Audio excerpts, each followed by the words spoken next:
பிரியமானவர்களே, இயேசுவின் நாமத்தில் நான் உங்களை வாழ்த்துகிறேன்.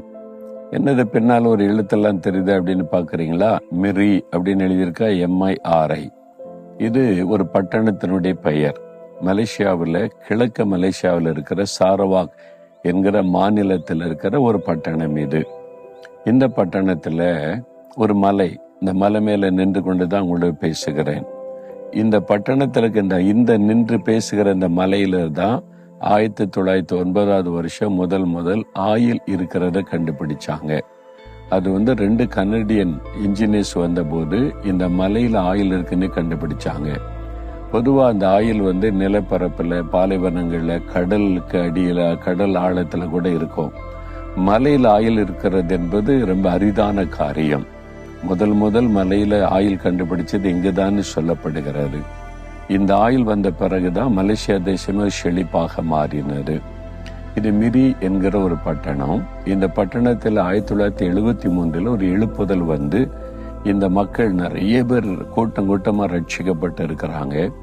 இன்றைக்கும் இந்த பட்டணத்துல more than 50% கிறிஸ்தவங்களா இருக்கிறாங்க. நிறைய மக்கள் ரட்சிக்கப்பட்டு நிறைய சபைகள் எல்லாம் உருவாகி இருக்கிறதை பார்க்க முடிகிறது. அப்ப இந்த பட்டணம் ஒரு எழுப்புதலுக்காக தேவன் தெரிந்து கொண்ட பட்டணம், எழுப்புதல் உண்டாக்கப்பட்ட பட்டணம். இப்பவும் அடுத்த இன்னொரு பெரிய மாபெரும் எழுப்புதல் வரணும்னு மக்கள் ஜெபித்து கொண்டு இருக்கிறாங்க. சரி, இந்த பட்டணத்துல இருந்து கொண்டு உங்களோடு பேசுவது எனக்கு அதிக சந்தோஷம். ஆண்டவர் எனக்கு என்ன வசனம் வைத்திருக்கிறார் அப்படின்னு கேட்கிறீங்களா? புலம்பல் 3:22 நாம் நிர்மூலம் ஆகாமல் இருக்கிறது கர்த்தருடைய கிருபையே, அவருடைய இரக்கங்களுக்கு முடிவில்லை. நம்ம நிர்மூலமாகாமல் இருப்பது, யோசித்து பாருங்களேன். நமக்கு தீமை செய்யக்கூடிய எத்தனையோ விதமான ஆபத்துகள் சூழ்ந்திருக்கிறது. இயற்கையினால் வரக்கூடிய ஆபத்து இருக்குது, கண்ணுக்கு தெரியாதபடி வருகிற பிசாசினால் உண்டாகிற ஆபத்து இருக்கிறது, பொல்லாத மனிதர்களால் உண்டாகிற ஆபத்து இருக்கிறது, நம்மை அழிக்கும்படி யோசிக்கிற, சிந்திக்கிற, அது செயல்படுகிற ஆட்கள் எல்லாம் நம்ம சுற்றில இருக்கிறாங்க. இவ்வளவுக்கு மத்தியில நம்ம அழியாம பாதுகாப்பா இருக்கோம்ல, எப்படி நினைக்கிறீங்க? தேவனுடைய கிருபை.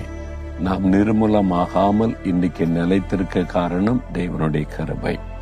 தினம் அதுக்காக ஆண்டவரை துதிக்கணும். ஆண்டவரே, இத்தனை பாடு, உபத்திரவ, எதிர்ப்புகளுக்கு மத்தியில, எனக்கு தீமை செய்கிற மக்களுக்கு மத்தியில என்னை பாதுகாத்து வரீங்களே, ஸ்தோத்திரம்னு சொல்லி ஆண்டவரை துதிக்கணும். அவருடைய இரக்கங்களுக்கு முடிவே கிடையாது. அவர் நம்ம மீது இரக்கமுள்ள நல்ல தகப்பன். அதுக்கு முடிவை இவ்வளவுதான், நான் இறங்குவேன், இதுக்கு மேல முடியாது அப்படிலாம் சொல்ல மாட்டார். முடிவே இல்லாம இரக்கம் செய்து கொண்டே இருப்பார். நீங்க யோசித்து பாருங்களேன், நம்ம செய்யற பாவத்துக்கு தண்டனை கொடுத்திருந்தா யாராவது நிலை நிற்க முடியும்னு நினைக்கிறீங்க? அழிஞ்சே போயிருப்போம். அப்ப நம்ம பாவத்து செய்தோம், அழியாமல் இருக்க என்ன காரணம்? அவருடைய இரக்கம். அதை உணர்த்தி மனம் திரும்ப வச்சு சரிப்படுத்தி நம்ம நடத்துகிறார். நீ தப்பு பண்ற மகனே, தப்பு பண்ற மகளே, நீ உணர்த்தி அப்படி மிகுந்த இரக்கத்தின்படி நம்ம நடத்துகிறார். அந்த இரக்கம் தான் ரொம்ப முக்கியம். அவருடைய இரக்கம் நமக்கு கிடைக்கணும். அப்ப அந்த இரக்கம் கிடைக்கணுமானா தாழ்த்தணும். தாழ்த்த அவர் நம்ம மீது இரக்கம் காட்டி கொண்டே இருப்பார். பெருமைக்கு இடம் கொடுத்துறாருங்க.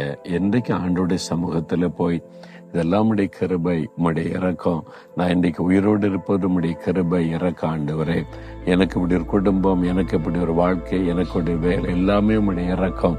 ஆண்டவரை துதிச்சுக்கிட்டே இருங்க. அதுக்கு முடிவே இல்லாம ஆண்டவர் தொடர்ந்து இரக்கம் காண்பித்து கொண்டே இருப்பார்.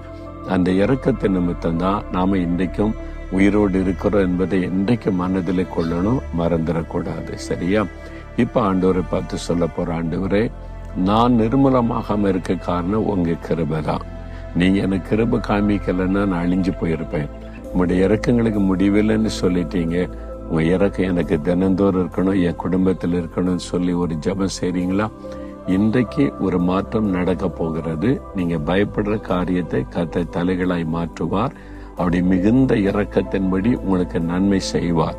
ஒரு அற்புதம் இன்றைக்கு நடக்க போகிறது. உங்களுடைய அற்புதத்தை எதிர்பாருங்க. ஆண்டவருடைய இரக்கம் உங்களுக்கு அற்புதம் செய்யும். ஆண்டவரே, நான் விசுவாசிக்கிறேன், எனக்கு இரக்கம் செய்வதற்கு எப்பவும் நீங்க ஆயத்தமா இருக்கிறீங்க. நான் நிர்மூலமாகாத இருக்கிறது உங்களுடைய கிருபை.